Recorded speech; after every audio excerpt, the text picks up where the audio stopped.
भेनेजुएलामा लगातार 2 शक्तिशाली भूकम्प, व्यापक जनधनको क्षति। बुधबार मात्र 1 मिनेटको अन्तरमा आएका 2 शक्तिशाली भूकम्पले भेनेजुएलालाई गम्भीर सङ्कटमा धकेलेको छ।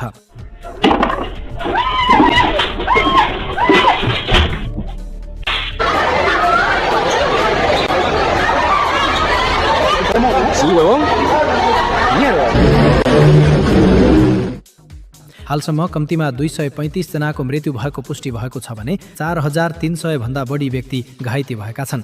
राजधानी काराकास र ला गुआइरा क्षेत्रमा भत्किएका भवनहरूको भग्नावशेषमा उद्धार टोलीले दिनरात खोज तथा उद्धार कार्य जारी राखेको छ।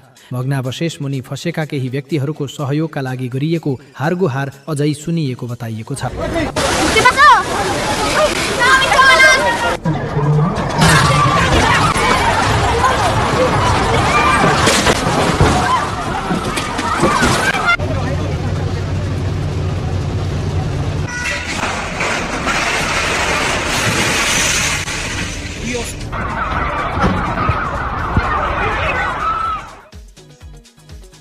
विपत्तिपछि हजारौं स्थानीय बासिन्दा क्षतिग्रस्त तथा जोखिमयुक्त घरमा फर्किन डराउँदै सडकमै रात बिताउन बाध्य भएका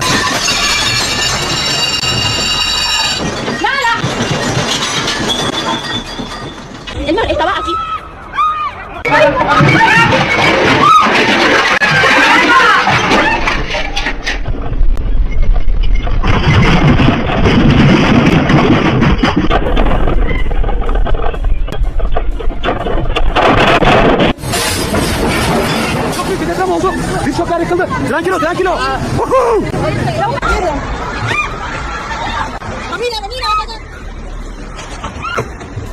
घाइतेहरूको संख्या निरन्तर बढ्दै जाँदा स्वास्थ्य सेवा प्रणालीमाथि अत्यधिक दबाव परेको छ। ला गुआइराका एक चिकित्सकका अनुसार त्यहाँका 2 प्रमुख अस्पताल बिरामीले भरिभराउ भएका छन् र अत्यावश्यक औषधि तथा स्वास्थ्य सामग्रीको गम्भीर अभाव रहेको छ। 7.2 र 7.5 म्याग्निच्युडका यी 2 भूकम्प मध्ये दोस्रो कम्पन सन् 1900 यताकै भेनेजुएलामा आएको सबैभन्दा शक्तिशाली भूकम्प मानिएको छ। उद्धार कार्य अझै जारी रहेको छ भने हराएका आफन्तको खोजी र प्रभावितहरूको राहतका लागि